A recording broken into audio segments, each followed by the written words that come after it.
after watching Colorado get stomped by Nebraska, they exposed some pretty big problems with Colorado's football program. And the biggest problem that the Cornhuskers exposed is that Coach Prime may be in over his head. The more I watch Colorado, the more I see the flaws with the coaching. This offensive line is bad. The guys that they probably got out of the transfer portal may not be better than the guys they had starting last year. But how much of that is due to the guys up front just being trash? And how much of that is due to poor coaching? Jordan Seaton was a 5-star recruit. He was the best offensive tackle coming out of last year's recruiting class. I refuse to believe that he's as bad as what Colorado had at left tackle last year. And you got to wonder if Deion Sanders is holding back the development of a lot of these players because he's only caring about who can play the best without having to receive as much coaching. And he's only worried about making Deion Sanders and Shiloh look good as possible. This team doesn't look like a team. Nebraska looks like a team. You see the passion that they play with for each other. They play for Matt Rule. They play hard every single play. Colorado, the first 4 possessions that they had the ball offensively against Nebraska, I'm going to be honest. I thought I was watching Bishop Sycamore out there. I thought I was watching a junior varsity high school team out there with how bad Colorado looked offensively in the first quarter of this game. They finished with negative 23 rushing yards after the first quarter. As bad as what that offensive line is, I don't think it's all on these players not being good. I think a lot of it is on the coaching. And when you talk about Colorado football, a mass majority of people that follow Colorado mainly follow because of Deion Sanders. And a lot of you folks who think that me criticizing Deion Sanders, saying that he may not be qualified to be a head coach at this level, are going to perceive this as hating. It's not hating, and let me break it down to you why it's not. When you take over a job at a school like Colorado, who only won 1 game before you got there, everybody that has a general understanding of how college football works knows that it's not going to be an overnight rebuild. We knew that Colorado wasn't going to go from 1 win to being a national champion in the span of 1 season.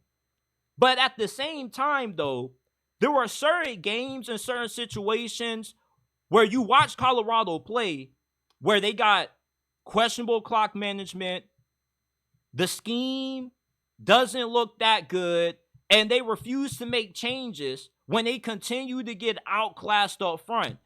The definition of what it means to be ignorant means having no understanding of something, right?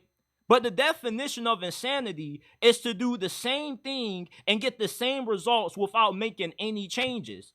And when I see how bad Colorado's offensive line is and they continue to go 3 and 4 wide, not leave a tight end or running back there to block or not give Deion Sanders extra protection, it's insanity. And you got to look at the coaching staff. Why do you continue to do the same thing, get the same results, and not make any changes? When you have a guy like Jordan Seaton, that's a 5-star recruit, the best offensive tackle out of his class that's struggling out there, that's on coaching. And I think what Deion's problem is that he feels if he gets better players, he'll have a better team. But part of having a better team is helping these players grow, developing these players not just as good young men, but great football players.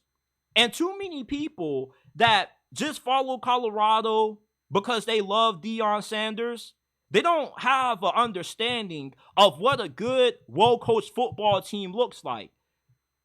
You're going off this narrative that it's Deion Sanders, and because it's Deion Sanders, we shouldn't criticize him because this is a black king that's successful, and he gets a lot of hate because people hate who he was as a player. And now people are taking this opportunity with him struggling as a head coach to use it to pile on. But this is not that kind of situation.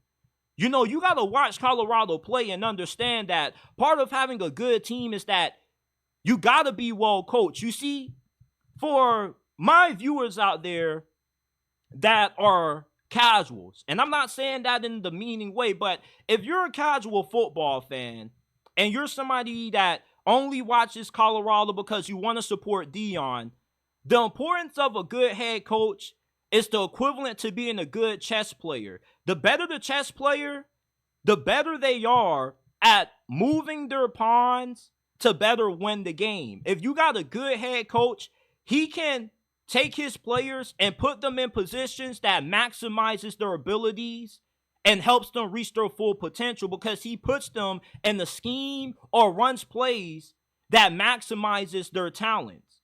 A bad chess player goes about moving his pawns in a way that loses him the game because he's not strategic with it. He doesn't have a good understanding of how to win the game. All he's doing is just moving pawns around, trying to take the player that he's playing chess pieces without understanding strategies to better get those pieces, if that makes sense. With Deion, it seems like how he's running Colorado football is that, oh, I just got to hit the transfer portal. I just need to get better players instead of trying to help these guys grow as players. I respect the message that he's sending to these young men that, you know, it's more than just football than just being football players. You got to be committed in the classroom. You got to come to practice on time, which is 15 minutes before it starts. He's teaching them how to be professionals, and that's respectable. I love the speeches that he gives them after the games about life, but eventually we got to get past the motivational speeches. You know, it takes more than giving out good motivational speeches to be a head coach. Are you making adjustments? Are you putting your chess pieces in the proper position that has success? And I can't say Deion is doing that. And I really believe that Deion Sanders is in over his head as the head coach of Colorado. The more you watch this team play, the more you can't deny that Deion doesn't look like he knows what he's doing out there. I mean, for crying out loud, before halftime, Colorado was trying to score. They were trying to get a field goal on the board.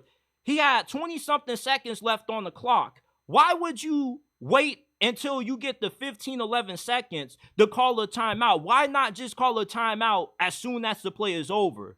When you got bad clock management, you have an offensive line that continues to get dominated up front week after week. Those are coaching issues. That shows you that Deion isn't a good coach. I'm not saying he's a bad coach, but he definitely doesn't look like a good one right now. And at Jackson State, it's easy to win when you can just easily outpower and out-talent the level of competition at that level. Because FCS teams, especially HBCU teams, have a hard time being able to recruit the amount of talent that Deion was getting at Jackson State. But now with him coaching at this high of a level, coaching in a Power 4 conference, you can't just win games based off having talented players like Deion Sanders and Travis Hunter and Jordan C. And you actually have to be able to develop those guys and put them in positions to succeed, which is what it takes to be a good head coach. You got to be able to adapt. You got to be able to make adjustments. And Deion doesn't have the ability to do that. And right now, it just looks like Colorado, the more you watch them play, the less they look like a good and well-coached football team. This looks like one of the worst teams in the Power 4. You barely beat North Dakota State, and then you got outclassed, outcoached, and just dominated physically and mentally by a Nebraska team that looked more well-prepared than what you were. You know, Deion was talking all this stuff about how their defense was going to get after Dylan Raiola. He was going to struggle. They were going to blitz him all afternoon, right? They were talking about when Nebraska's defensive coordinator was saying what their game plan was. Deion and Shedeur came out and said there isn't a single defense that Shedeur hasn't seen, and whatever Nebraska's DC throws at him, he's going to have answers for him. Well, they didn't have any answers. You know, Nebraska steamrolled those boys, and I promise to God, right hand on the Bible, after the first quarter, I really thought that Nebraska was going to beat Colorado 70-0. And I was really disappointed And the performance I saw on the field out of Colorado, because I expected more out of that team with Deion Sanders being the head coach. A lot of y'all think that I'm criticizing Deion Sanders because I don't like him, where if you look at my content, all I've done is just, if anything, overhyped and overrated this team. If there's anybody that believes in Colorado, it's me. You won't find too many people that are as bought in to Coach Prime down there in Boulder as what I am. But at the same time, I'm a realist. And I also have the ability to, get new information and change my opinion along the way. And I'm slowly starting to change my opinion towards Colorado football, because I'm now starting to realize week after week, the more I watch this team play, Coach Prime is not a good coach. He's a good marketer. He's a good promoter. But as far as the X's and O's, the Jimmys and Joes, I don't see it with this team. And you can't tell me I'm wrong when you get the results that you got against Nebraska, when you lost games that you should have won last year against Stanford, when you blew a 10-point lead going into the fourth quarter last year against Arizona. Some of the reasons for why Colorado is where they're at has nothing to do with talent and everything to do with coaching. Kalen DeBoer went to a national championship last year at Washington. In the span of 2 years, he turned that program around. That's what a great coach is. A great coach is a great chess player. And Deion isn't a great chess player. Deion's mentality is, let me just get a bunch of kings and queens. And if I get a bunch of kings and queens, I can easily win the game of chess. And that's not what being a good coach is. As much as you can scream at guys, we got to do better. How about we hold the coaches accountable? How about we pull Pat Shurmur aside and say, hey, man, we got to change something. We can't keep going 3 and 4 wide and keep allowing our offensive line to get dominated like this. Can we give the brothers some help? Can we change the blocking schemes? Like, has Colorado even thought about changing their blocking schemes? How about utilizing some more motion? How about giving Dallin Hayden more touches? When Dan Lanning last year said that they're playing for clicks, we're playing for wins, this game isn't going to be played in Hollywood, he got a lot of pushback from that, from a lot of Colorado faithful.